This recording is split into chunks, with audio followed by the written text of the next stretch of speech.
Hey everyone, welcome back to my garden. Today I'm in my vegetable garden and I've got food on the mind, specifically organic fertilizer. The secret to a successful food garden is knowing how to fertilize, when to stop fertilizing, and when to change up your fertilizers so that you meet the needs of the specific plants that you're growing. So today I'm getting after my garlic back there and my blueberry strawberry bed.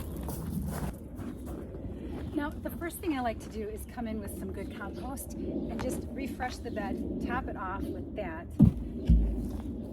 spread it around. I don't really dig it in, I just let the worms work it all in. Keeping it really simple. I'm gonna need a little bit more for the garlic.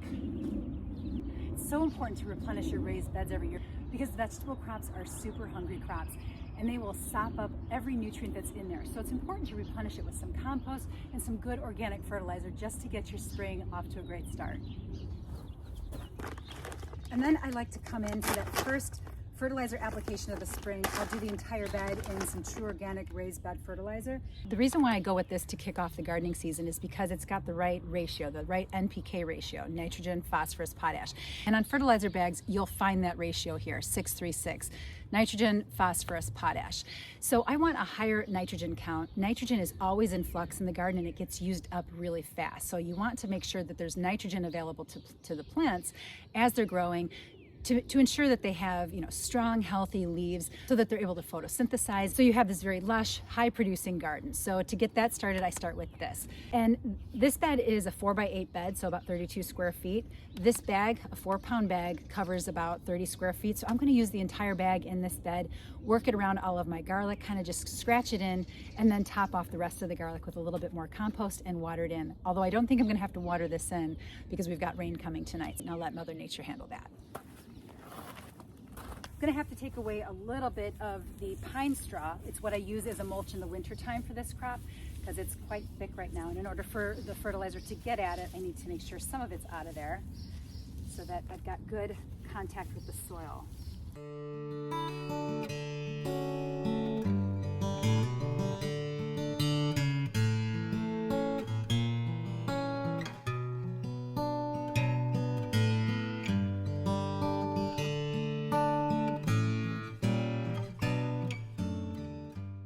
And that's all there is to it. Garlic is incredibly easy to grow, and you'll have the best garlic if you remember to feed it, give them what they want. So I'm feeding it about twice a month, and then I'm backing off and not fertilizing anymore. Once it starts forming those curlicue scapes, there is nothing like homegrown garlic, and the ease of it, it's so much better. Store-bought garlic can't compare to homegrown garlic. So that's all for the garlic. I'm gonna throw a little bit of that pine straw mulch back on it.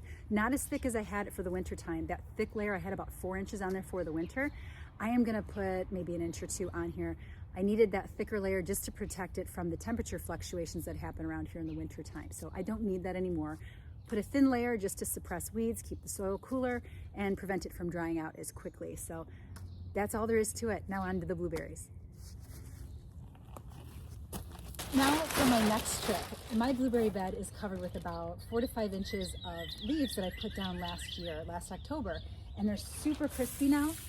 But I don't want to throw them away, so I'm going to throw them all into this bag, puncture the bag with a bunch of holes, and then put it off to the corner in a sunny spot and let all of those leaves decompose and form some really nice leaf litter for me.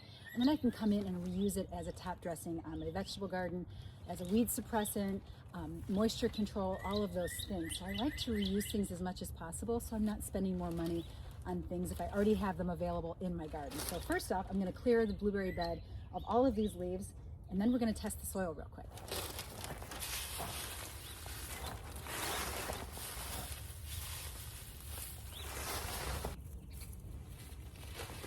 Okay, got this big bag of leaves that will serve me well later in the season once they've broken down a lot. And then I'm just going to go in and therapy. A few more holes. And I'll store that away in a sunny corner.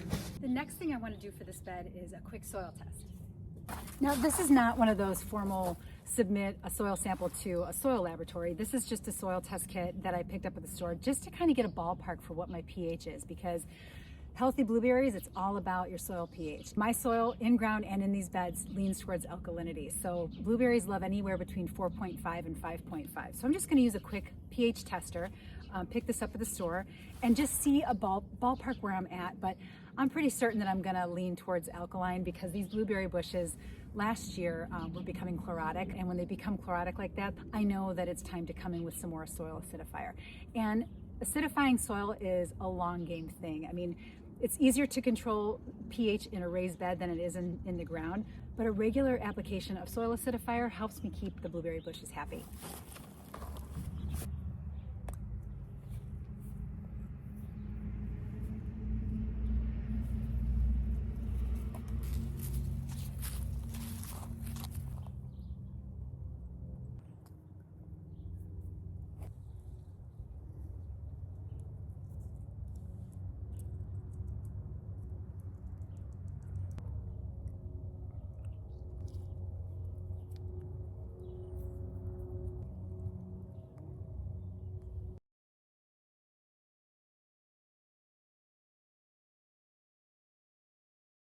Well, I can't say this is a big surprise. The dark green, I'm looking at the chart that came with the test.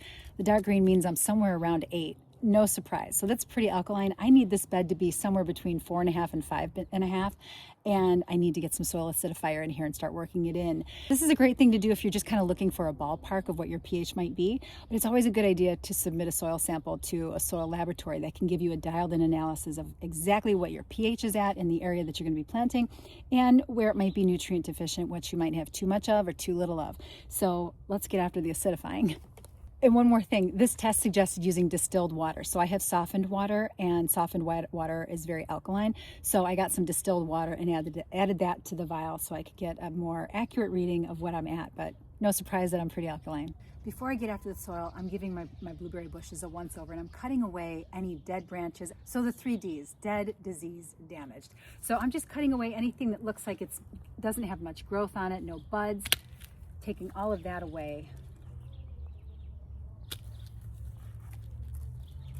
Anything crossing is out of here as well.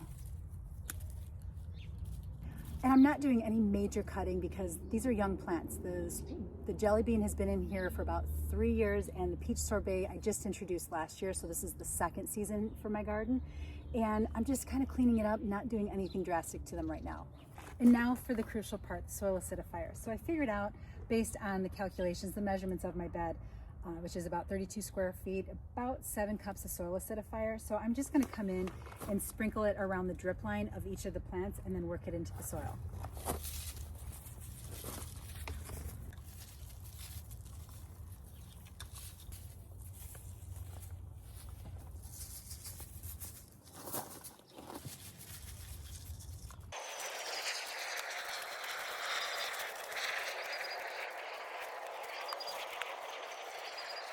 Now that the soil acidifier is in, I put in the berry food. So the soil acidifier addresses pH and makes it possible for the plants to drop the nutrients they need, which is what the berry food will provide. So based on the calculations from my bed, I put about 6 cups of the berry food in there.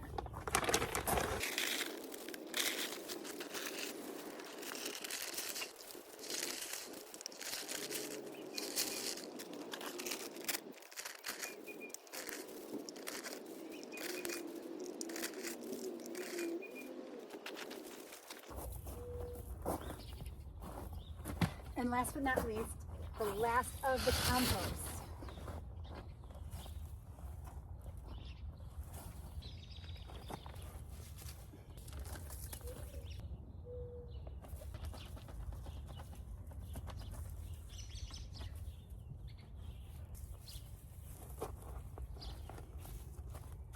And that's how I prep my blueberry bed and my garlic bed in early spring.